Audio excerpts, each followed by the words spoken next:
Good evening, everyone. My name is Francis Breen from CAFRE's Knowledge Advisory Service.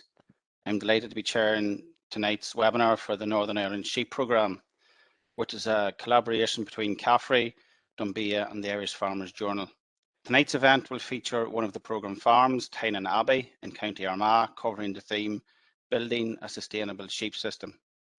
This theme is particularly relevant at the moment, given the inflation of agricultural inputs, environmental challenges, and of course, demands on labour resources. But before going any further, I'd like to go through some housekeeping.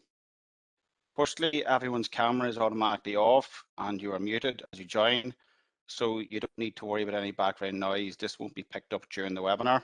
We would really encourage you to use the question and answer function, which is at the bottom of your screen, and you can type in your questions at any stage during the webinar, and we'll try to take these questions at the end of each presentation. If you have issues with connectivity, we recommend leaving the event using the red button and rejoining.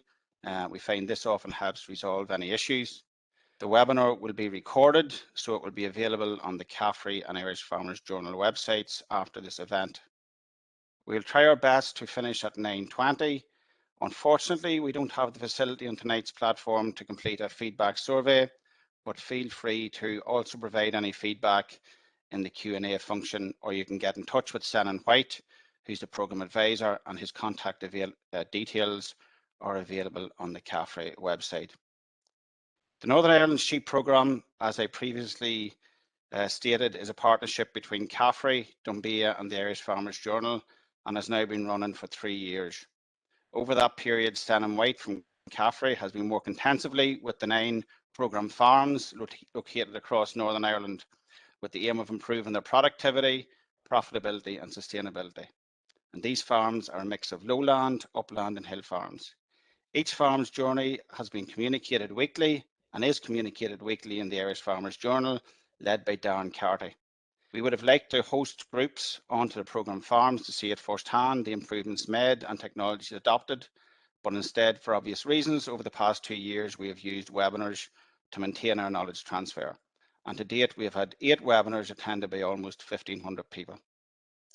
Joining us tonight to deliver the presentations and as part of the panel to answer questions will be Senan White from CAFRE, Peter and Kate from Tynan Abbey, Darren Carty, Sheep and Schemes Editor with the Irish Farmers Journal, and Peter and Kate's vet, Rude Letton from Armdale Veterinary Practice in Armagh. We'll be playing 3 videos tonight which will cover the farm system, outdoor lambing and animal health. Included in the 3rd video on animal health will be some measures to mitigate the removal of some of the previously available antibiotic treatments which have been removed this year. I'll now pass over to Senan White, to lead the delivery of the webinar. Senan. Thanks very much, Francis, and hope everybody can hear me and hope you're all well here this evening. And as I say, Francis, you're all very welcome here this evening. So just briefly through some of the focus areas, folks, that I'm sure you're all familiar with, those that have tuned into the previous events. We have our 8 themes here, and obviously all themes kind of interlink as well, but the one we're kind of focusing on tonight is farm sustainability, but obviously we'll be looking at flock health as well, so just to give you that wee flavour as well. So I'll say, folks, this is a slightly different slightly different format than we had before. We will be using 3 videos, so I'll be shifting between those, and then we'll be asking questions after each one of those. So hopefully this is a precursor for actually getting out on the farm, which we're all hoping to do over the next few months, so all being well. So again, folks, that's where we're at. So just to reiterate, thanks again to Peter and Kate for hosting us here this evening. And I would say I would like to thank as well Darren and Philip from the Journal, and our own AT team, Roland, Pamela and Eugene, for helping us with the videos. So appreciate for all that there. So say, folks, I'll be sharing the first video, and then, as Francis said, there'll be a time for questions. So please encourage you to put your questions through as we go. And then, as I say, 3 videos with questions after that, and then there'll be our take-home messages, and then we will finish it up after that. So, folks, if you just bear with me while I share the first video here, and hopefully this will all go well.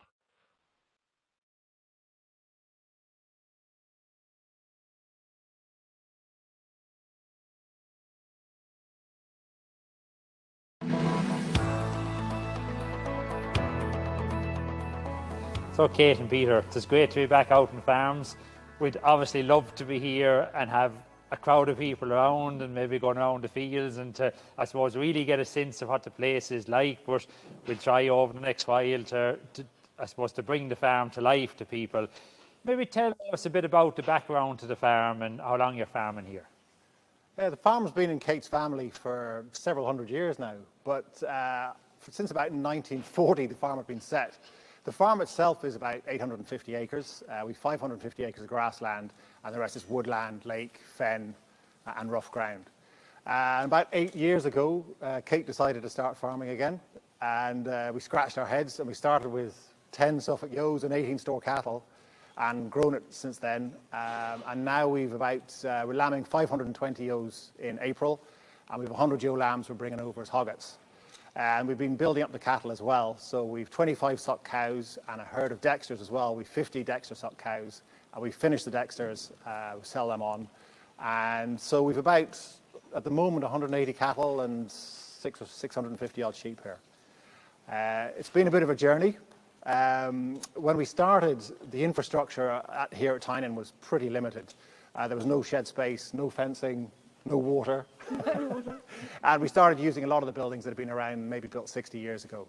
And gradually we've been building it up, working on, as well as stock grassland management, and trying to get to a position where we can kick on and really start focusing on efficiency now rather than just numbers and day-to-day management.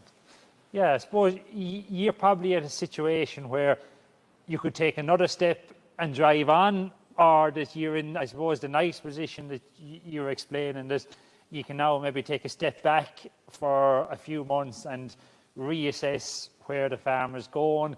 You could probably on paper carry another 400 or 500 ewes going on the number of acres, but you're explaining to me that your farm shrinks very, very quick in the winter. Maybe talk a small bit around that, Peter. What happens? It's a feast or a famine here.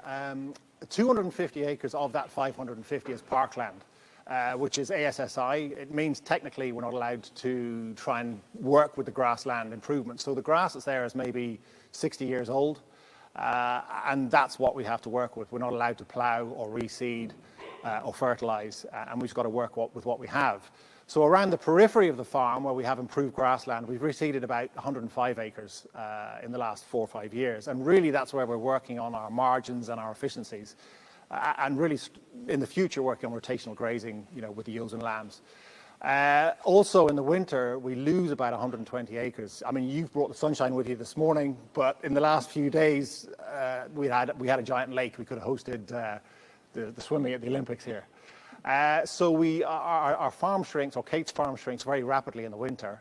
And in the summer, we have almost a converse problem where when the grass starts to grow, we can't keep up. Our stocking rate's only about 0.9 units per hectare. And I know a lot of fellas out there are probably looking at us going, what are you doing? But that's where we've got to now. And it's been sort of small steps, small increments every year. And now we've got to the stage where the infrastructure works, the fencing. We used to spend every Saturday and Sunday chasing sheep down the Middletown Road or looking for cattle in Tynan Village, and they would be grazing in the graveyard or whatever. And now you can go to bed relatively safely in the knowledge that they're going to be in the same place that you left them the night before. So we now have the luxury of deciding to kick on or work on improving our efficiencies, or doing both. It's only in the last 2 years, I'd say, that we really started to look at overheads, margins, etc. Before that, it was just a learning curve, get to where we want to be as fast as we can. And that's where we are. A lot of firefighting, yeah. So I suppose, like, a couple of things probably stand out to me is that people look and say, you're in a fantastic shed here, you have improved facilities, the 600 odd sheep, 180 cattle. Cash flow must have been a massive one, say, to manage for the first few years. You can now start to rein that in and, I suppose, make targeted investments to make the farm pay back for you. Yeah. Rather than looking at hundreds of acres to fence, you can say, I'm just going to replace this fence line this year, which is completely different. Kate, initially, you had to make a fairly harsh decision about capital investment, and realizing that there was going to have to be capital up front and it was going to take several years to start recouping it. really in the last 2 years, the farmer started paying for itself and moving forward, and we can reinvest from income rather than from capital. Labour has probably done a big one in that you were saying the plan, like, and we'll talk with Sinan in a few minutes, was to drive on numbers. Maybe just to stand back and we'll maybe explore the sort of the Romney bit and outdoor lambing in later on, but like there's quite a sort, I suppose, maybe demand on labour here. Is it just the 2 of yourselves, or do you make use of contract help, or what way do you work that? Most of anything that involves machinery be contract. All of our silage is done by contractors. We're lucky that all of our slurry is spread, it's imported, the vast majority, and so that's spread by the dairy farmer or the pig farmers who are local. We've been lucky with labour in the past, and it's funny you should talk about labour. Decisions about farms, you have to think, should you make the decision 3 weeks into lambing when you're on your knees, or should you make the decision when you're on holiday in July sitting in an armchair? Because the decision process is completely different. 3 weeks into lambing, you say, I am never doing this again. And then in July, you think we need to double the numbers. So it's just coming to a happy medium, I think. We've been lucky with labour. During lambing, we started tapping into the veterinary student market, and as well as taking students from Northern Ireland, we've started a relationship with Utrecht over in University of Utrecht in Holland. And before lockdown 2 years ago, we had 6 students coming over in 2-week shifts, and before that we had four students, and they were fantastic help. On a day-to-day basis, we got 3 part-time fellas who come and help, who are fantastic. 2 of them students from Greenmount. Oh, brilliant. And between them, they probably make up 1 labour unit. Actually, they'd probably tell us they make up 10. But no, but compared to a lot of fellas, we've been very lucky with access to help. And it is something to bear in mind, though, with plans for the future and expansion. So I suppose the next steps will be, and we'll maybe touch on it later, it'll be all about exploring where you're going.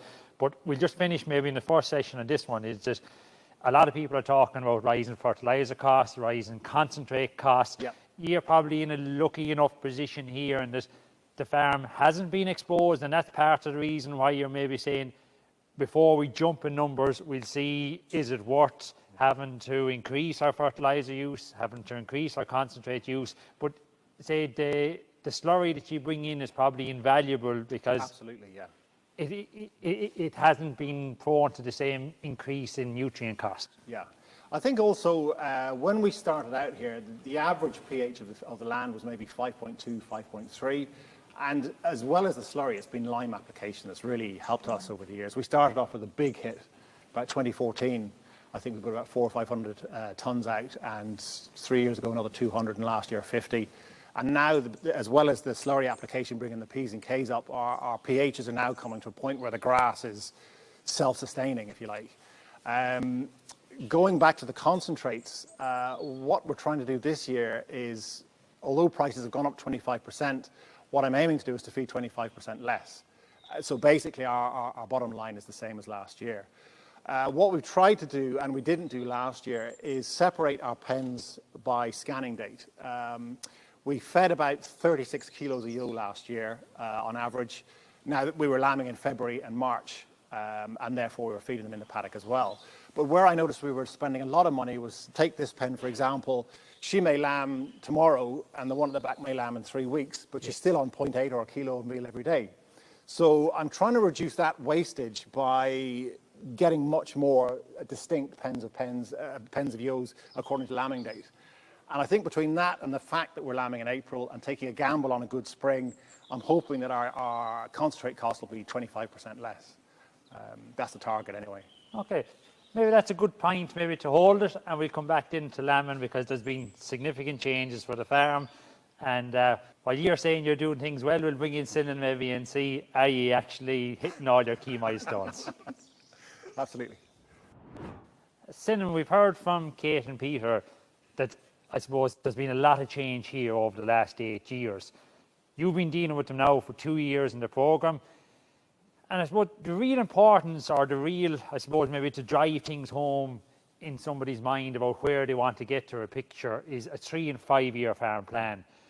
What were sort of the key milestones this yourself, Kate, Peter, and I suppose we should also mention the local advisor, Brian Hantorn. What did you sort of, I suppose, maybe trash out around the table, or where are the key milestones for the farm? Well, kind of done it slightly different, Darren. We've kind of like a 1 to 2, 2 to 4, and 5 plus. And I say at the end of it, it's Kate and Peter's farm, so it has to be what they want to do. So with all the programme farmers, that's what we looked at. On paper, as you've said, Tynan could easily double yours, and then you say, right, that's what you do. But the old adage is you need to get better before you get bigger. So we had to look at the practical steps that Peter and Kate had been doing to a level to see where the farm wanted to go. So the first couple of years, we're looking at improvement and focusing maybe on better soil fertility, getting more out of the EID system, which they'd already used. Other things like EBVs for rams as well, improvements in handling facilities, and one of the biggest aspects would be the animal health. As I say, they have been purchasing sheep as the numbers of the farm is expanding, so they've been looking at a good animal health plan, especially in relation to foot facts, foot problems, which have been an issue. Medium-term stuff, we'll be looking at again improving the grass management, liming, better use of slurry, other things like reducing the number of replacements, because obviously that's a cost to the system. And I think the last benchmarking, they've purchased a relatively small number compared to the previous years, and they've kept about 163 odd lambs of their own. Again, the rams for the EBVs as well. Long-term stuff, we're looking at ideally a close flock, and obviously getting more out of the grass as a system as well. Obviously, they had a lot of work to do in terms of external fencing, internal fencing, the practical things, handling facilities, all that there. So if that's not in place, doubling numbers is just going to be a headache. So that's where we've looked at that stage. I suppose you say doubling numbers is just going to be a headache. It's definitely going to be a headache if it's not delivering financially. What sort of targets have you set out, say, in benchmarking for the farm? And I know you said that the farm has come on leaps and bounds in regards to reducing costs.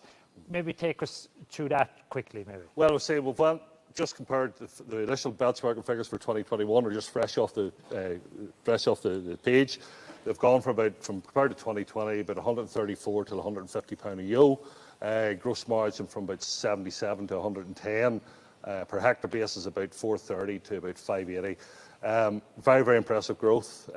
Lamb sales have helped, there's no question, but lamb numbers have helped, which is a big impact. Costs have come down, again, less reliance on fertiliser, gone down from about 47 to 42 variable costs, 4 to 2 for forage costs, and about 15 to 12 on concentrate costs. So it is looking at all them costs, pushing on the grass-based system to keep that down. It'd be remiss of us, I suppose, that Kate and Peter are in the lucky position that they have slurry at first cost, or that they're not, say, tied into the higher fertiliser cost. If we maybe leave this farm for just 1 second, what impact is it going to have across the programme? Because like everybody is looking at fertiliser, concentrates. Yeah. How exposed are other farms? As I say, you're right, Kate and Peter are in a very envious position. You're talking on other farms, it could be 2.2 times the price fertiliser was last year. You're talking, it could be guts of 12 quid a ewe. So it is significant. So each of those farms we'll be looking at to say, right, where do you go with fertiliser? You still have to go with it. Obviously, more strategic use of slurry, less equipment, all those type of things. Your reinvestment in your reseeds and your silage swords, and also in good perennial ryegrass. So you don't knock that off because you're back to square one again. So that's where we'll be targeting the fertiliser, looking at the nutrient calculators more strongly, and just using the correct fertiliser at the right time. Finally, Senator, I suppose, to take the farm on to the next step here in regards to stock numbers, you have to be open to change and reviewing a farm plan. So just because I said there was a 3 or 5 year, or you said there's a 1, 2 and 2, that gives chance, I suppose. It's a good idea to continually go back and question yourself and see, are you on the right track? Do you see any changes in the, I suppose, maybe to what was let out initially? Well, I would say, potentially talking about the doubling of the numbers, I don't think that really is what the farm needs as such. They can increase no bother, I would say, maybe up to 650 ewes. There are other aspects in the farm. We have to look at this as a sustainable system. We have to look at fertiliser costs. We have to look at availability of labour, all those type of things. And also the labour one, especially with the lamb and outdoors, is somewhere that you have to go, because at the end of the day, farming has to be an enjoyable thing. You have to look at something that's sustainable going forward. And I think, you know, the system has to work for the farm itself.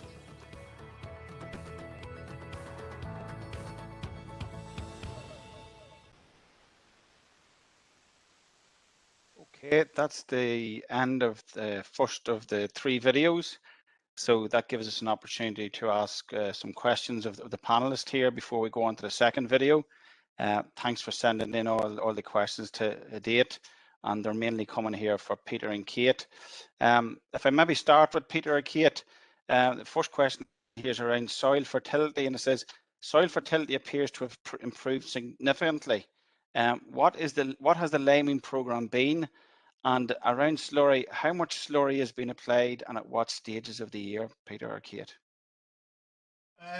As far as slurry is concerned, I suppose it's fairly standard fare in the spring. Well, obviously, as soon as the ground is dry enough, after first cut and after second cut silage.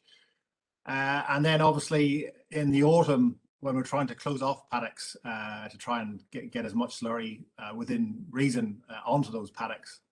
I'd say across the entire farm, we're fortunate enough to be importing about 750,000 gallons a year from various farms.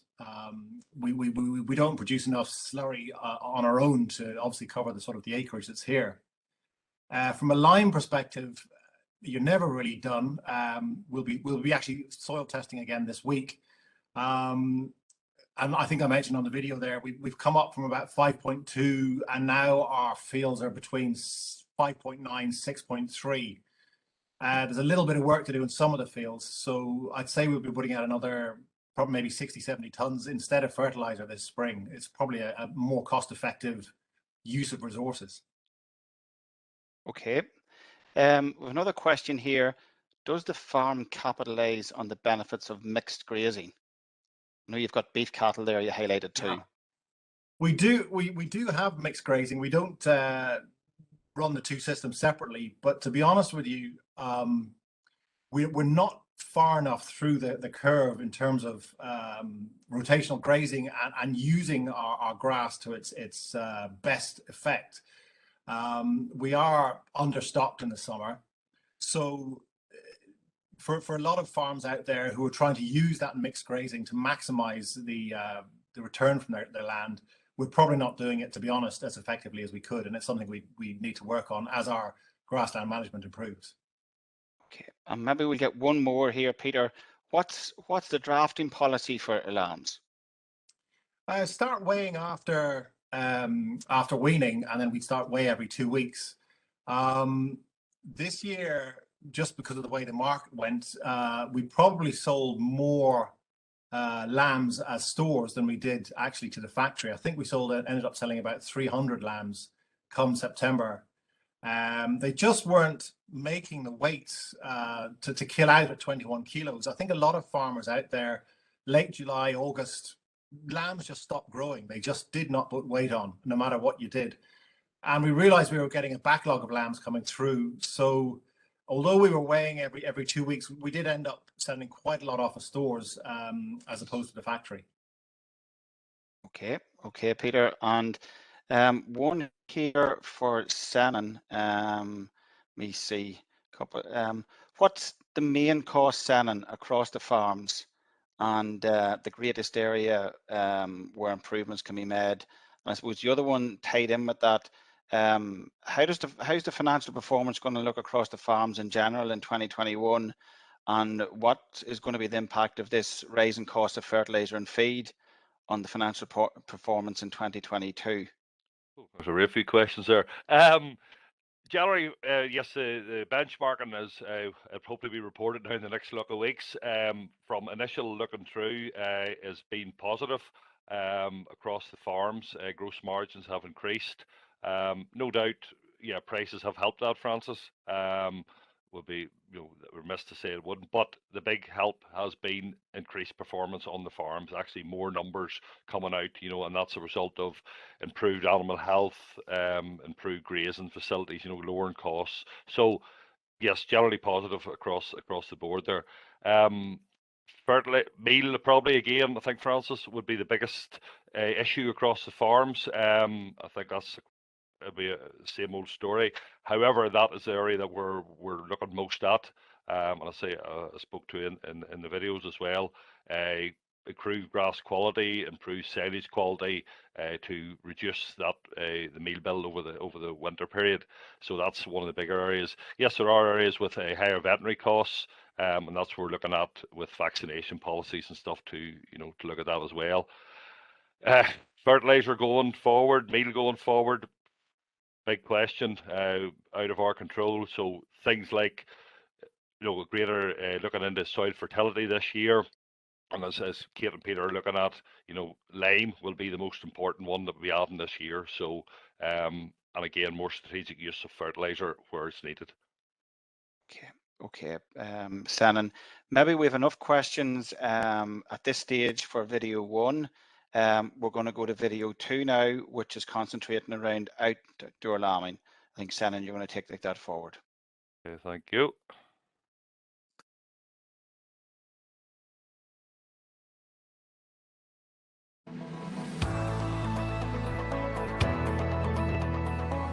I suppose normally if we said we would have been coming here in the start of February or in the middle of February, we probably would have been ran a mile because you would have been ticking lambing.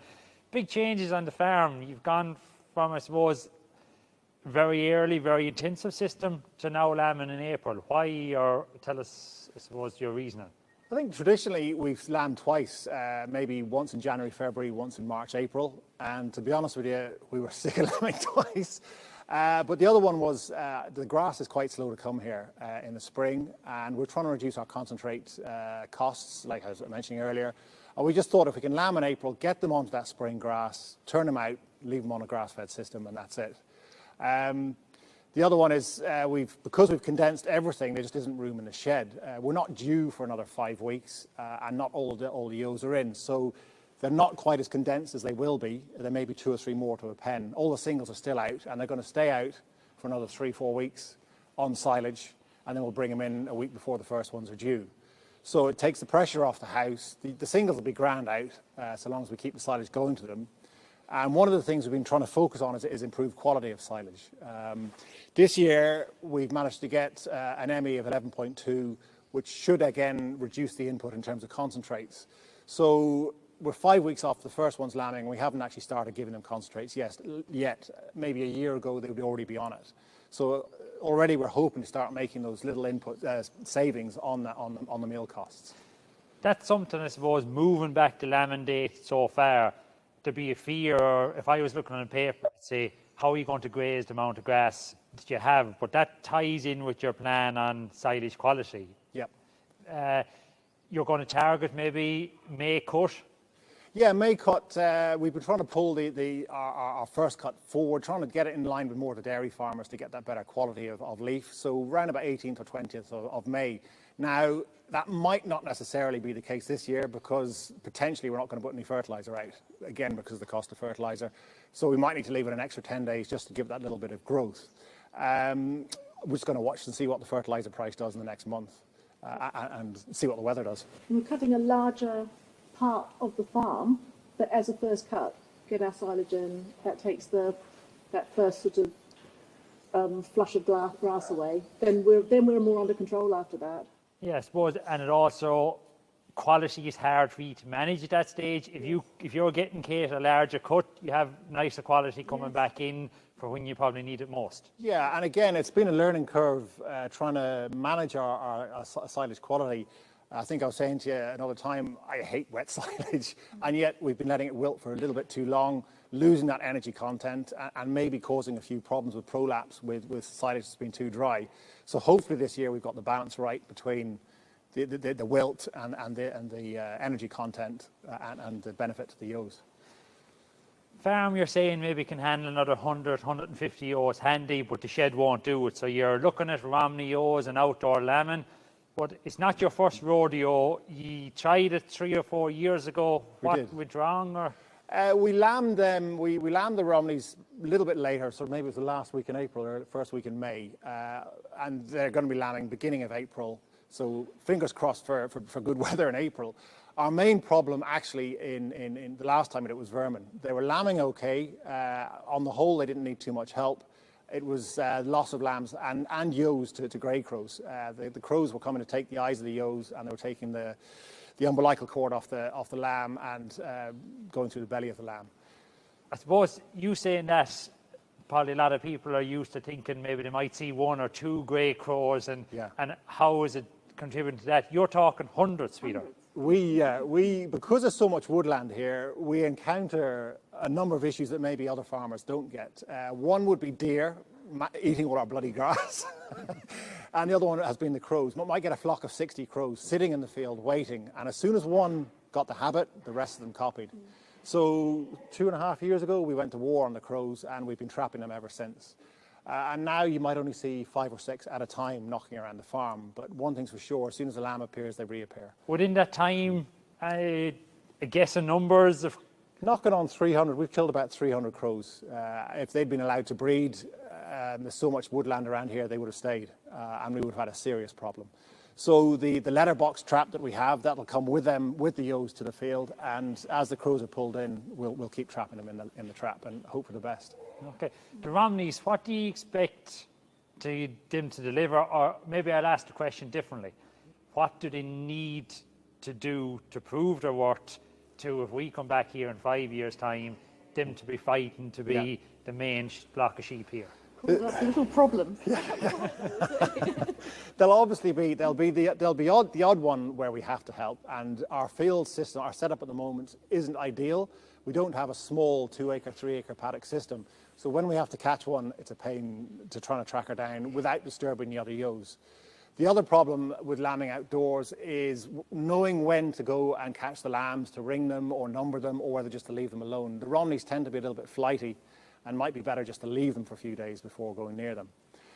In terms of whether they're a success or not, the Romneys, both the twins and the singles, we're going to be going no meal at all to this year. The twins obviously will put on better ground than the singles, but if they can lamb successfully with no concentrate input and minimal labour input, because obviously you're not bedding, etc., and if their lambing percentage that we can get away in the autumn is high enough to justify that savings in costs, because there's bound to be less, then we'll pursue that avenue in the future. Okay, maybe that's the last question, says that you're switching later lambing, which is great, and that you're reducing costs on this side. Management to the other side, more store lambs. Are you open to, if the store market is good, selling big numbers at one time, or I suppose bringing them in and finishing them indoors? So we sold I think we finished 860 lambs last year, including the ewe lambs that we replaced, and we sold stores 320, I think. The market was good. We were moving into September. We were trying to shut down grass paddocks, and it made sense rather than feeding concentrates to finish them. This year, depending on what the market does, we might experiment with taking them in, finishing them indoors. It's just watching and seeing what prices do, both of meal and at the marketplace. And also you mentioned, Kate, experimenting, and it's a learning curve on breed, whether it's Romney on Romney, Suffolk, Charlie, to try and bring a bit of easier finishing into them. Yes, because we've got quite a mixture of different sheep here. So our Romneys are not going to be bred to a Romney ram. So have gone to Clin and Suffolk rams. So whether that's going to cause us a little bit of trouble outside, I don't know. Well, it'll be interesting to come back later on in the year and see. Ask the question. If I'm running like Jesse Owens in April, there's a problem. Well, maybe we'll chat maybe a small bit of sinning around the feeding regime and say around outdoor lambing. They've done a lot of research in Caffrey, and then we'll catch up with you again just on health in the final video. Great. Sinan, I'm coming back down to the brass tacks of things with you, because look, the book is going to stop with you. If you're not delivering money here, it's your fault. I know. Let's call it like that. Silage quality, Sinan, across all the farms, that's one of the big areas. What benefits has that in regards to reducing the concentrate costs? It's everything. It really is everything. And silage analysis has become more and more important. Grass utilisation, grass growing, starts from soil fertility throughout the start of the year is a real big push in this programme. With the rising cost of fertiliser, rising cost of meal, we really are concentrating on the grass quality. Silage with Tynan here has really improved over a number of years. As Peter has said earlier, we have an ME of this silage here of 11.2, a D value of about 70. You know, what does that mean? It's round bale silage. We're talking about 22 kilos of meal to be fed. What does that mean? You compare that against poor quality precision chop silage of say 9.6. We're given say about £325 a tonne, feeding 29 kilos with a lower quality silage, 7 kilos less. May not sound an awful lot. That's about £2.30 a ewe. On a farm of this size, 530 ewes, you're talking over £1,200. That's the significance of it. And you could even be talking about, say, on some farms up 35 kilos feeding, you're going up nearly £5 a ewe. So I suppose it is paying to make sure the quality is good. Maybe saying, looking at the outdoor lambing, are you sold on it? When you look at a lovely shed like this here, you can think, why would you bother? You know, outdoor lambing has been practiced for years, obviously more with the easier care, inverted commas, type sheep. The hill sheep, the upland sheep has been done. It has its place. It definitely has its place. And obviously with Tynan here, with the labour issue and with the right breed, yes, it can be done. Research has shown that it is as effective, bottom line at the end of the day, as any of the systems. But there are issues with it and things that farmers need to take into concern. Obviously, bottom line, you need to have the right yield for it, and that's where the Romneys would come in this particular case. You need to have the right grass. You don't want it too high, too low. You don't want ewes becoming over fat. It may seem something that doesn't really happen, but you know, about 5 centimetres grass height. You don't want too many ewes. You don't want too little ewes. Something about 5 ewes to the acre. You want to have the right tip, the right ram put to them. Easy lambing if you're not going to be there. You still need handling facilities if you have to bring them in. Other things you're looking at is basically a sheltered field, ideally, somewhere that you're still going to have to look at them, you just don't want to have as much to do. Other things, as Peter has mentioned, predator control could be a big issue with it, and also some things like mismothering. So, you know, when they do lamb outside, you give them a way to bond and then move them out. And obviously things like, you know, if you have triplets and singles, well, again, if you have a shed, you try to use that for cross-fostering. So there are a lot of advantages, but it's not for everyone, and it should be taken with caution. Probably on this farm as well, given that we've moved the lambing date later and we're sort of getting such a high acreage of land nearly coming back in, like to say, I suppose Peter talks 120 acres of a floodplain, 250 acres of parkland. The outdoor lambing will probably help to keep your spring grass, to keep on top of that burst of growth as well. Yeah, that'll help it earlier on, but as you say, it's still going to be the ewes are eating, the lambs aren't starting ready to 5-6 weeks nibbling. They always have a pressure here previously, and now with moving it back, there's going to be a bigger pressure. So yes, the whole monitoring of grass, the walking of grass, the measuring of grass is going to be a big issue this year, and that's something we're really pushing, that the farm is keeping ahead of that there. So they're keeping the quality right, and if grass has to be taken out, it's taken out as quality silage for again. Because you probably have less scope in this situation either for your lambs to lie on and not be performing, or else you're going to be standing here next November and you're going to be doing up a finishing diet for these lambs, or else you're going to be looking at the economics of selling them as stores or finishing them. I suppose it tightens the system that there mightn't be as much, just say, leeway or scope in it.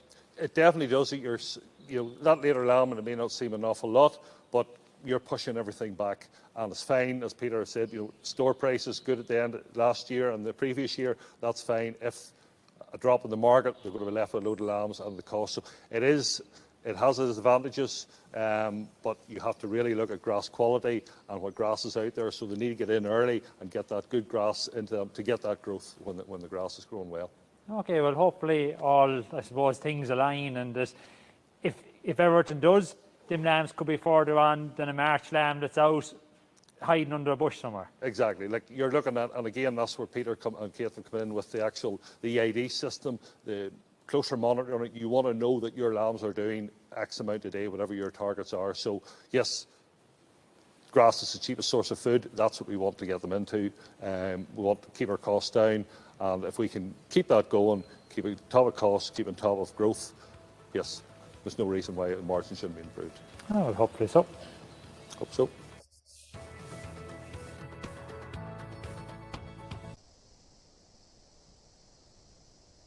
Okay, thanks, Shannon. That's the end of the second video, and the questions are keeping coming in here. This one is for Peter. Kate, does the farm lend itself to silvopasture or agroforestry, I suppose? Jesus, a bit of a roundabout answer to that one. Going back to Darren and Senan talking about a 5-year, a 2-year plan, I'd love to say when Kate took the farm back, we had a master plan as to how things were going to work out. It's evolved despite itself, but in the early days before the sheep element of the farm expanded and became so important to us, Kate invested in the dexters with a view to wintering them out and with a view to wintering them in woodland.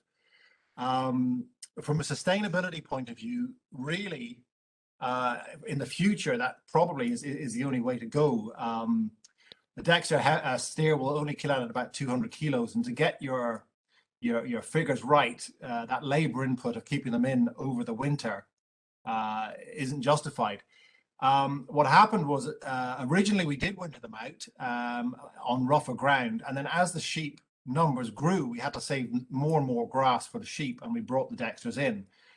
So going back to your question about the silviculture, the plan was, and actually still is, to winter the dexters in limited numbers in some of the commercial woodland areas.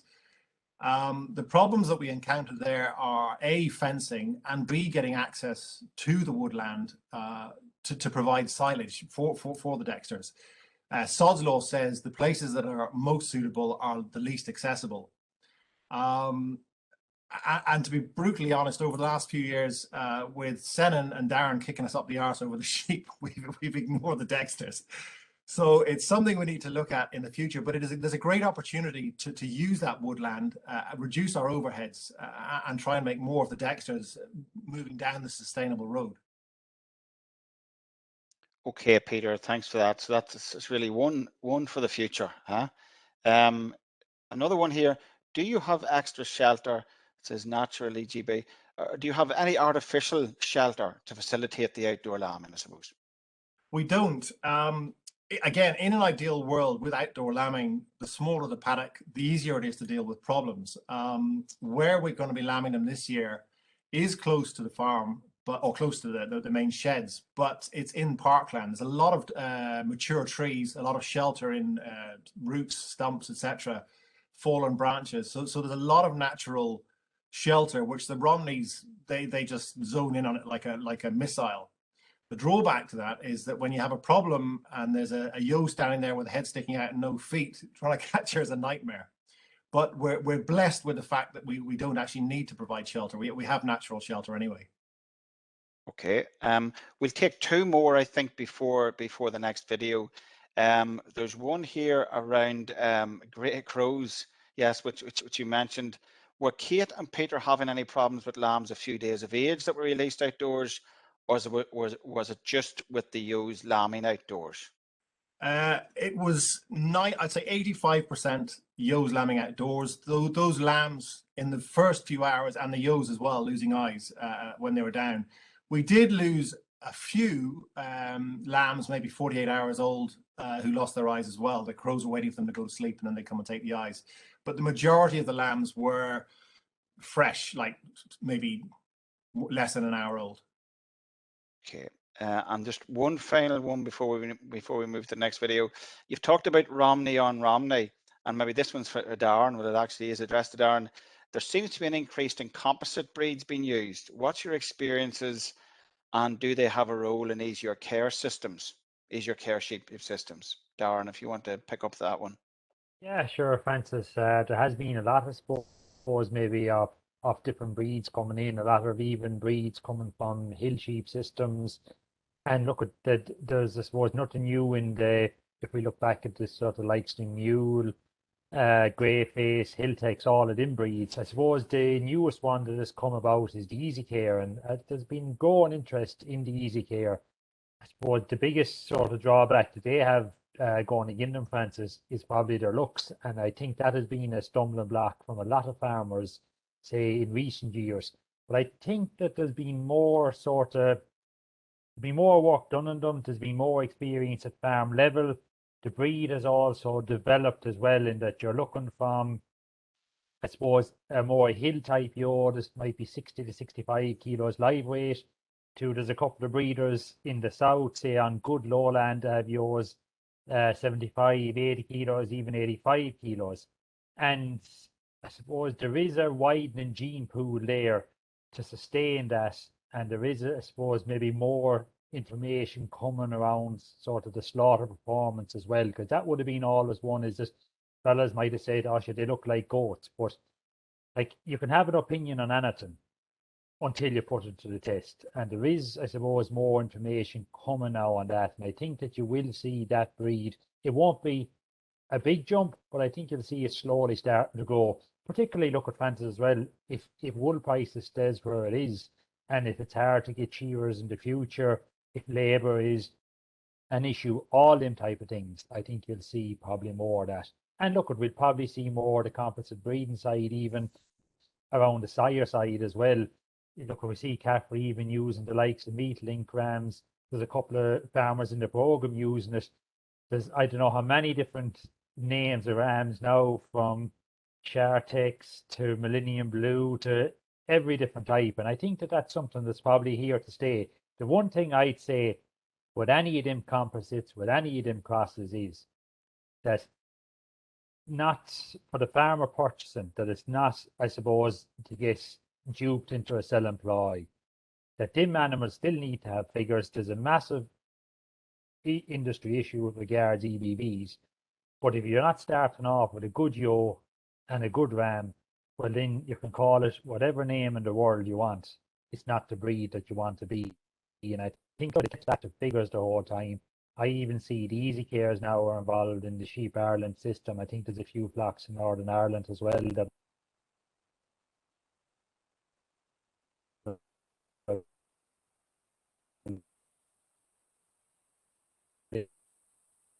into it, and that's where progress. Does that answer you, Francis? Okay, we seem to have lost Darren there. Maybe we'll just go to the third video at this stage, and we'll pick up on some of those questions at the end. Okay, maybe back to you, Shannon. No problem, no problem.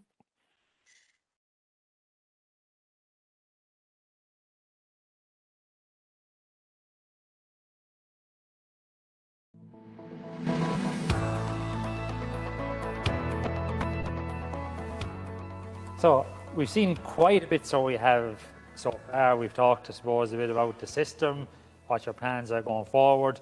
But if we take maybe a step back, one of the big, I suppose, concerns or considerations is anytime you go building stock numbers, you go bringing in sheep from different places, cattle from different places, is maintaining a healthy flock. And as you intensify as well, there's always, I suppose, niggling issues. One of the biggest challenges you've had has been lameness. Yeah, I think it'd be fair to say, you name it, we've had it, apart from anthrax. And we've gradually been working our way through the various problems we've encountered. Foot problems have always been an issue with us, and we introduced a foot vax program 3 years ago, and that substantially reduced the problems. Foot problems are never going to go away entirely. We still have issues with foot rot. We've had an issue with cod that introduced itself in the last year. But a lot more attention to detail through foot bathing, foot vax programs, etc., has definitely reduced the problems we've had. Have you put in any facilities, new facilities, and try and get on top of it? Yeah, we put in a permanent foot bath facility down at the cattle sheds. The farm here is actually quite extended. It's about a mile long. It's very long and narrow. So we've also got temporary foot bath facilities. But one of the drawbacks is, as with most farmers, is getting your stock to the foot bath. And it's an introducing discipline ourselves to do that. It's really easy to cut corners and think, it's too far away, I can't be bothered. And it's something that we actually have to work on more. Moving forward, you're going to be trying to limit what you buy in. Will that safeguard you, or if you are buying, have you buy a security plan in place? Yeah, we've tended to buy replacements from the same farm in the last couple of years, and we've upped our numbers of our own replacements. Anything we buy in, we Enzovax, Toxovax, Footvax, Heptavac, anything with an axe. we give, except for the chopping one. And we put them in isolation for a month before introducing them to the rest of the flock. Okay. So I suppose you have a cost at that stage. It's significant. You're probably looking 12, 14 pound, but in the overall scheme of things, it's nearly like an insurance policy. Yeah, and it's a one-off. Apart from the foot vax, the Enzo and the Toxo is going to last you 3 to 4 years. Funnily enough, our older ewes we actually Enzo vaxed again this year for the first time. Normally we've done them once and seen them through. And we just had the beginnings of viral abortion last year, and we just thought we'd cover the whole flock to be sure. Okay. And another, I suppose, important thing, you have a good progressive working relationship rather than a reactive working relationship with your vet, who we'll talk to in a minute. Yeah, and we've obviously grown to know Ruud quite well over the years. He's managed to help us out of a lot of holes. One of the things that's helped us a lot is developing a health plan that we sat down with him a couple of years ago to develop, just to try and make sure we were all singing off the same hymn sheet. Maybe we'll leave it at that for now, and I'm sure there's going to be plenty of questions when we break from the video, but we'll switch over to Ruud. And thanks for your time and showing us around the farm, and look, no doubt there'll be plenty of questions when we get back off camera. Thank you. Ruud, thanks for taking time out of your schedule. You're vet with Armadale Veterinary Clinic. Yes, indeed. I suppose before we go into maybe Tynan Abbey Farm, anything different you're seeing this year? This year I've noticed that there's a wee bit more of a break between the lambing season, so we're seeing a wee bit more the pedigree herds go a wee bit earlier, and then the commercials are diverging to a wee bit later lambing season. So we're currently, well, we're still seeing lambs, but there's a wee bit of a lull, and I think the hit of lambing is going to hit us later on in a month's time. So Quite before the storm. indeed, yes. I suppose looking at the farm here, Tynan Abbey, lameness was one of the biggest issues. Yes. Is that something you see across the practice, that it's maybe underrepresented or not given as much maybe credence that we should be given? I think lameness has been an issue on a lot of farms over the years, but what we did have and noticed in the practice is that there's more take-up on foot vax. There's more questions asked about lameness, about purchase, about use of medicine and foot baths as well. So the uptake on lameness and the recognition of lameness in flocks and the devastating effects it can have is definitely something that comes more to light. And I think people can't afford lame sheep at this stage. So, is that coming from a combination of, I suppose, the direct cost, but also what some people often say to me is the actual physical workload in trying to treat lame sheep, turn them up, jag them, all that side of things? I think it's definitely a combination of that, and that, well, for a good return for your sheep, you need a good flock. So lameness is definitely holding you back on that. So it's labour intensive, parent feed. Prevention is everything rather than cure for lame sheep. Okay. We wanted to get you, I suppose, here today. Maybe we're not lambing here, we won't be lambing for quite a while, but to cover for people or for farmers that are lambing now, because there's quite a bit of change this year. And I suppose you'd say it's going to get ramp up or get more, I suppose, maybe tighten around antibiotic use. And we've seen even with, say, Spectam being delisted, that has created, I suppose, a lot of discussions, concern among farmers. Are you hearing that as well? Oh, we definitely hear that. There's still a whole pile of farmers coming in for the usual spectrum at lambing. So, but unfortunately, it's no longer available. The only advice we can give is literally maintain a good hygiene during lambing. So that is from removing of cleanings, lambings, whenever you're using or need assist a lamb, to use gloves and keep that hygiene up like that, disinfecting of the navel, and turn out as quick as possible out of the house, even though this is quite difficult seeing the weather conditions that we are now. So if farmers do decide to put lambs out, the only advice I can give there is provide shelter for your lambs. So, you were saying that probably, say, if you're looking specific at this farm, the biggest thing that say Kate and Peter can do is have their ewes fed well, to have good quality colostrum, and to get that in as quick as possible after. yes, indeed. So the prevention for watery mouth and all sorts of diseases is that good quality colostrum as quick as lightning in the lambs. A range could be 50 mils per kilo of lamb, and if you want, you can just push on as much as possible. We have to get to a situation as an industry where we're reducing our antibiotic usage. But just say an outbreak did occur here on the farm, they don't have any spectam available. Is there options as a vet that you can come in then and prescribe something, or I suppose to give farmers maybe some advice on this, they're not just left on their own? No, there's definitely medicine that we can be using, and amoxicillin, so your Betamax or your sulfatrims in the form of diatrim can be used. Yeah, so they definitely can be used that way. But when you do see an outbreak of watery mouth in lambs, you'll see that hydrating those lambs with oral electrolytes and feed will be a big help for them. And long term, we have to wean ourselves off these antibiotic use.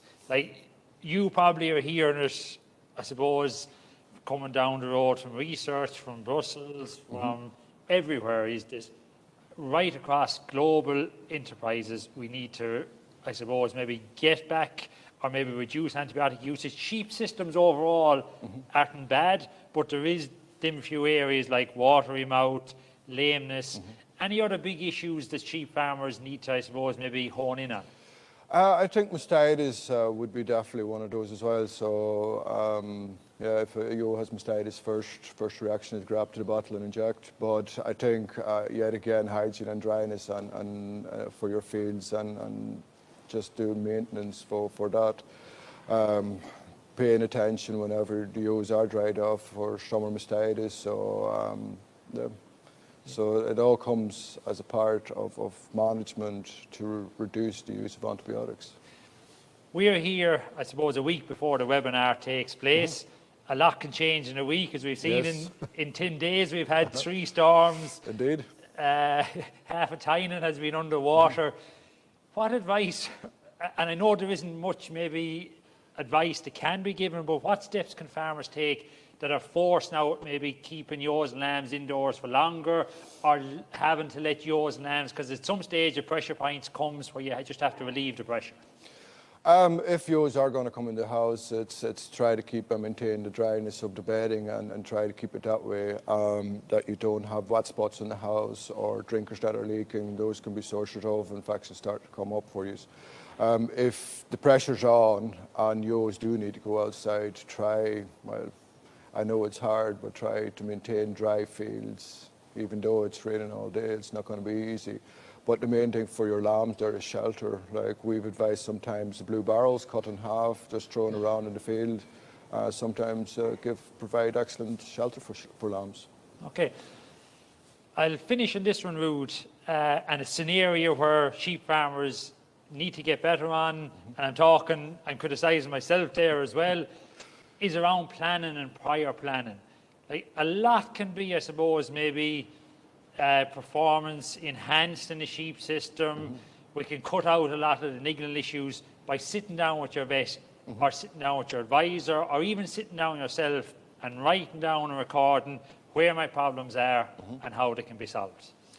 I think there's, for every farm, it's not just for this farm, and we've already done this, is to make up a health plan and try to stick to it as best as possible. Like Peter and Kate have mentioned, the Enzo and Toxo vaccinations, the foot vax, and they've seen a reduction in lameness. Now, the foot vax itself is not going to make lameness disappear, but it's definitely going to be easier cured, and with regular foot baths, I think Peter and Kate could stay well on top of things with lameness.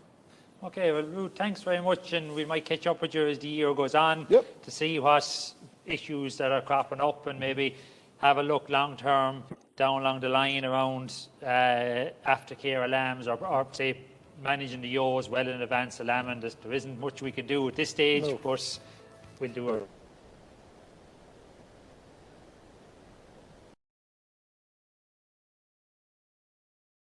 Okay, thank you, Shannon. If that's the end of the 3rd video, we'll go to questions again, and we've quite a few questions in here now. Some of them now, Ruth, are directed at yourself. When Rude says there are other options that can replace Spectam, does he mean that there are products to treat lambs which show clinical signs, or that there are similar to Spectrum and prevent the disease? There's definitely products worldwide that can replace Spectam. Unfortunately, they're not available on the UK market. When we're talking about antibiotics, we're talking about outbreaks of watery mouth and the use of amoxicillin in the form of Betamax or your TMPS as diatrim is called for there. So it's more the antibiotics that are on the market in the UK are more for treatment than actually for prevention. Okay, and another one, Rude. It was interesting to hear Rude mention mastitis as a significant contributor to antibiotic use, as I also have a problem with mastitis. My issue is that after lambing, and it is often in ewes which have given birth to 3 or 4 lambs and reared them for a few days, are such ewes more prone to mastitis? I don't think the situation will be more so that the ewes are more prone to mastitis. It's just, I think it's more the abuse that the udder takes. Like, if you have a single or double, the teats in itself will be taken far less abuse than if you're having a triplet or a quad on them. So it's the nibbling and the biting, the micro damage that's actually on those teeth that actually will be making those ewes more prone to catching up mastitis. So one way of maybe preventing those things is actually trying to foster a triplet or a quad away from those, so she only rears maybe 2. The other thing a good help is sometimes milkmaid that helps there as well. So another trick might be just keeping those teeth very soft, but then you have to grab you every day, apply cream in the form of maybe Dermasil or Vaseline, keep those teeth nice and soft, but at the same time, it's a lot of work, a lot of handling of the sheep as well. So I think, but for me personally, I think fostering a triplet or quad off the ewe is maybe more beneficial to avoid mastitis on those ewes. Okay, and another one, Rude, I think maybe this is directed at yourself and at Peter maybe. How many times would you tend to foot bath, and what is the best time of year to vaccinate for lameness? Maybe you pick that one up, Rude. Vaccinate for lameness is definitely prior to tipping. Okay, so the foot vaccine is licensed prior to tipping because there's too much involvement and negative effects for the foot vaccine during tipping. The amount of foot bathing is actually directly correlated to the amount of problems you have. If you have a lot of problems, or maybe advise maybe go every fortnight or maybe every week for that, and then seeing that whether you are doing a foot bath for a cure or you do foot bath prevention. So it depends a wee bit where you are in the stage on the farm. Okay. And Peter, what products do you use in the foot bath?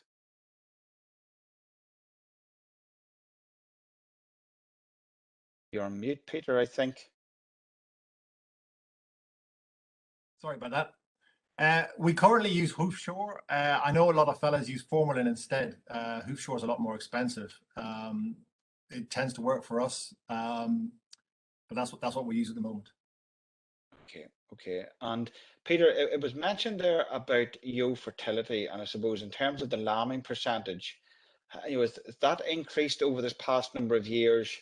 And if so, what's been the contributing factor for you? I'd say fertility is one of those things which is 50% pure luck, weather, and then 50%. Hopefully, you can try and control 1 or 2 of the factors.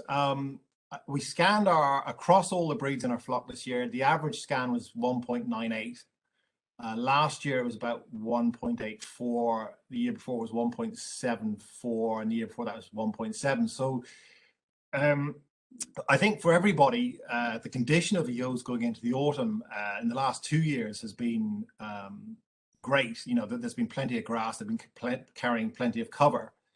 I think one of the things that we took away from a visit down to Athenry there last year was that traditionally we've tended to put the rams in and rattled and kept an eye on them. And the day the rams came out was really the day you stopped worrying about the ewes and started worrying about other jobs, whether it was dealing with cattle or whatever. And the last 2 years, weeks 5 to 10, really after the ram has come out, we've tried to keep the ewes on as good a grass as possible to try, in theory, to keep embryo retention. Rude's probably laughing, saying that's a load of rubbish. But I think those weeks 5 to 10, people may tend to ignore them, whereas in fact they're just as important potentially as the weeks before the ewes come into the shed. And please feel free to contradict me there. Okay, no, Rude, is there anything you want to come in on that? No, definitely not. I think Peter is very correct in saying what he said there, that your retention or embryo retention in those first weeks is just as important as retention of lambs in the last few weeks of the cycle lamb. Like we see it very often, like we people have worked with their ewes maybe a couple of weeks prior to lamb and maybe have to vet the ewes or maybe even go on and run them through the footpath, like or turning them upside down for foot trimming. Like we see in no time twisted lamb bait, we see abortions and things like that. Like no matter how quiet you work with ewes, you'll always have that one that wants to jump the fence. And she will land up under her belly, and next thing 2 days later, she's in the practice throwing the lambs, and the smell is something else. So, on that note, I think every part of the pregnancy needs its own attention. It's like early retention and late retention as well. So. Okay, Rude and Peter, thanks for that. Darren, maybe this one for yourself. We've talked here about moving lambing dates, and maybe some people maybe are moving for later lambing into April and so on. Is this a trend, and what impact will this have on supply chains? Can you hear me this time, Francis? I Sorry, I had a can. bit of yeah, no, it's okay. Darren? Yeah, I suppose, look, it is something, Francis, that a lot of people have done. We've seen a lot of move away from early lambing to even say to mid-season or traditional sort of 1st of March to St. Patrick's Day. And now we're seeing a move from, say, maybe St. Patrick's Day out into the start of April. So I think the fact that all of them systems have moved together has probably not upset, say, the drafting pattern too much. But the one thing or the one area we're seeing in recent years is that the people who have moved, say, the lambing later have nearly got on as well as anybody, because there has been a good trade early on, I suppose, into the new year.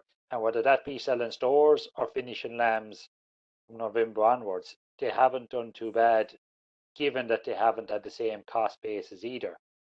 And I think, look, that's probably going to be a feature of the trade going forward, is that you're going to have a strong, say, start of the year trade, because Ramadan and Easter is going to be concentrated to March and April for the next few years. And you're also going to see the Festival of Eid al-Adha move forward.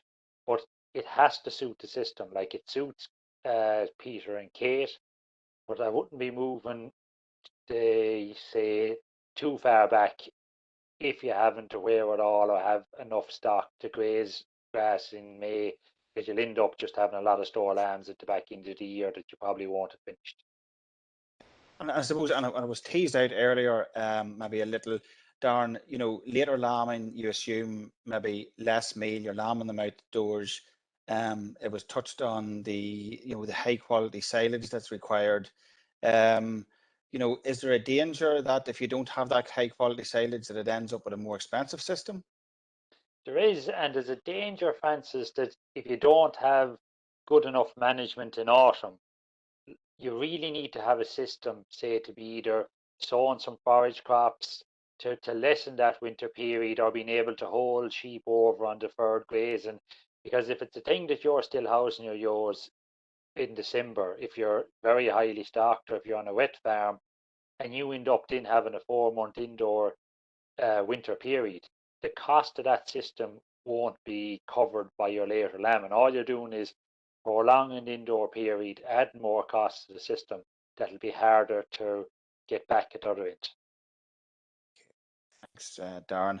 And maybe one for yourself, Shannon here. I've moved it into Shannon's. It's around outdoor lambing.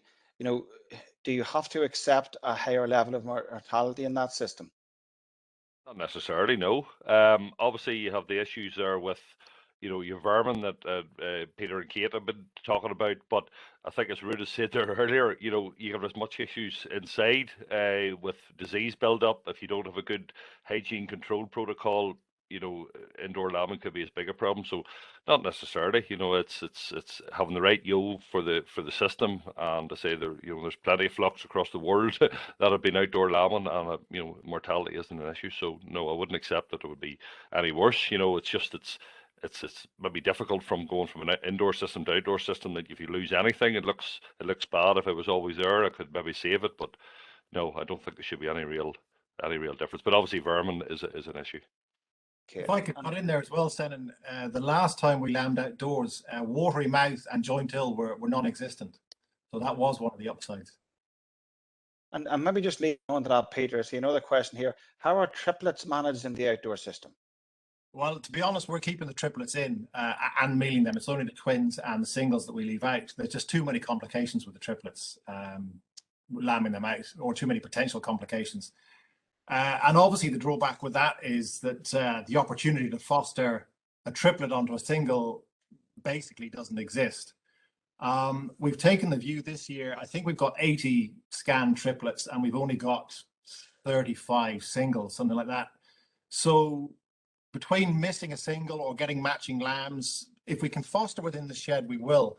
But we're going to treat the triplets almost as a flock in its own right, and we're just going to have to set up a system that deals with them. Lambing in April, obviously there's no demand for pets, everybody's sorted. So one of the emphasis that we're going to have to place on this year's lambing, from a labor intensive point of view, it's a bit of a hindrance, but we're going to have to treat those triplets as a unique crop in its own right and give them the attention that they need to try and get us as good a return as we can get. Yeah, Peter, I'm maybe combining a few questions here, and it's around raising costs around fertilizer and meal. Maybe if we concentrate on the fertilizer, is there a danger that farmers pull back too much in fertilizer use this year? Maybe Darren or Senan, do you want to pick up on that? Yeah. Darren, maybe you want to go first? Yeah, Or maybe just I think so. in the industry? Yeah, I think so, Francis. I think, look at this. A lot of people are holding off. A lot of dry stock farmers in particular. Look at dairy farmers have gone out and they've bought early. And you're now into a situation that I suppose the worry isn't around the cost. Look at, sorry, I won't see, I probably said that wrong. Of course, there's going to be a worry around cost, but the biggest concern is going to be around supply now. The cost is still going to be the same. And a lot of people held back thinking the cost is going to fall. I won't be under as much pressure to go and buy fertilizer early, and I'll be able to make it up as the year goes on.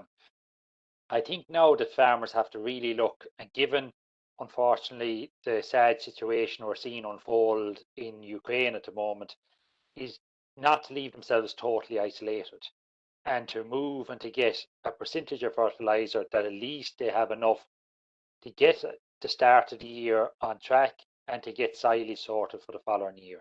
Because I think that if you delay too long, or if you try and pull back your fertilizer use too far, well, then I think you're going to be in a situation there that you're going to be chasing your tail all year.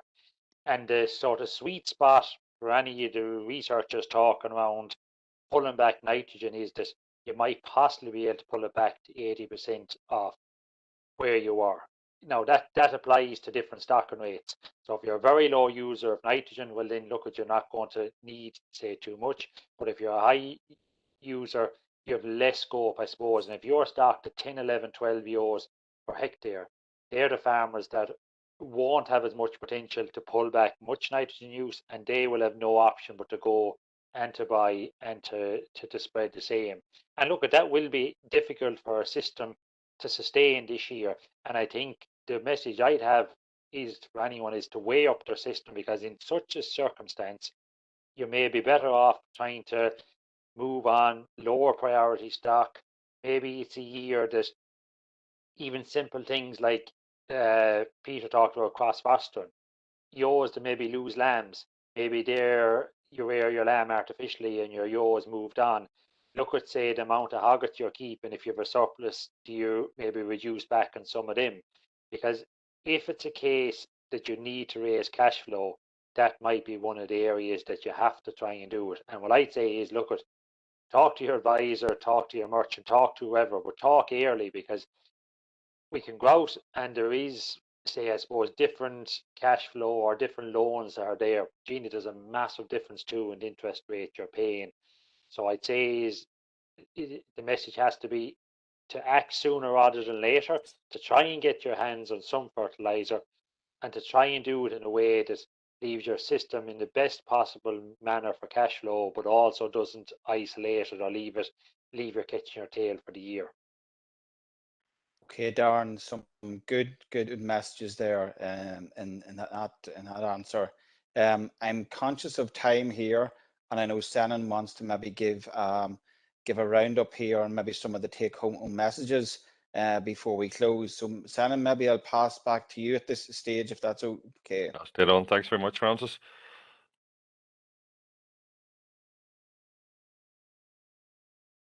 So folks, yes, I'd like to thank everybody for all their contributions and for all your questions, and to say especially Peter and Kate for contributing this evening. It's not an easy thing, so we really appreciate that. But I say, folks, to finish off, and with all our programs and all the webinars, we have take-home messages, and we hope that, as I say, this will be recorded, and so hopefully we'll be able to see this again. But just a couple of things I want to briefly go through here in the next couple of slides before I hand back to Francis. No matter what system you have, no matter what farm size it is, it's vital that you have a farm plan. So that's where I'm saying, sit down with your advisor, if you're in a BDG group, and sit down and say, right, what are the things that I want to do? What are my key achievable milestones? And set those, be achievable. You have to be smart about what you want to do. Other things I want to just bring home, grass. Listen, that's what we're chatting about this evening. What Darren has mentioned there, the price of fertilizer. It is the cheapest source of food for a sheep-based system. It is vital that we grow grass still. We feed our grass system as per soil analysis and aiming to produce quality but quantity as well. So, cut back if the system needs it, but don't take your eye off the ball. The other thing, obviously, as Ruud has very well covered, an animal health plan, it is vital. You need to have healthy stock. Healthy stock is the forefront. If you don't have that there, a lot of other things don't matter. And at the bottom, the last point there, you need to be adaptable. Things change, as Darren said, with the situation in Ukraine, fertilizer prices, meal prices coming up. We don't know what's going to be, but you need to be able to use the resources that you have on your farm. Things like slurry that Tyne is using, your soil fertility, so vital, and be adaptable to change in market conditions. So those, folks, are just the final wee lot of messages. And the last wee slide, folks, before I hand back to Francis, to say thanks very much for everybody's contribution here this evening. Just before I finish, obviously, for any further information on the programme and any upcoming events, with a few areas here. So obviously from our own website, the Caffrey website there, we'll give you updates on the programme and also technical information. Farmers Journal website as well, farmersjournal.ie, which will have weekly updates on the programme, both in the print and on the digital format. With our programme sponsors, Dunbia, with their website, you get stuff on market information. And I'd also just like to highlight a couple of programmes with the AgriSearch, with the EIP.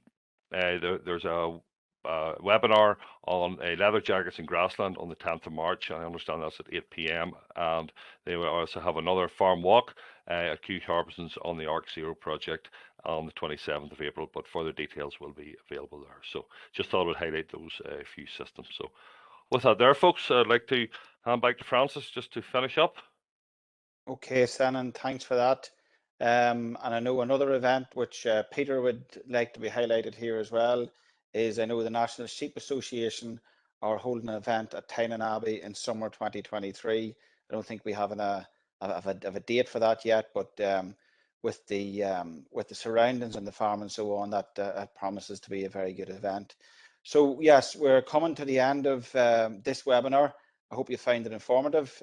We'd just like to say, if you are in a business development group and have any further questions, please contact your local Caffrey development advisor. And if you have any questions in relation to the Northern Ireland Sheep Programme, as Senan has said, contact either Senan or Darren, whose contact details are available on both the CAFRE and the Farmers Journal websites, respectively. And you can find out more information about the programme on CAFRE, Farmers Journal and Dumbia websites and on their Facebook pages. Finally, I want to thank everyone involved in the event, from Peter and Kate at Tynan Abbey, Rude from Armadale Vets, Darren from the Farmers Journal, and Senan and Pamela from CAFRE. Thank you very much for all of your inputs, and thank you for attending, and goodbye. Okay.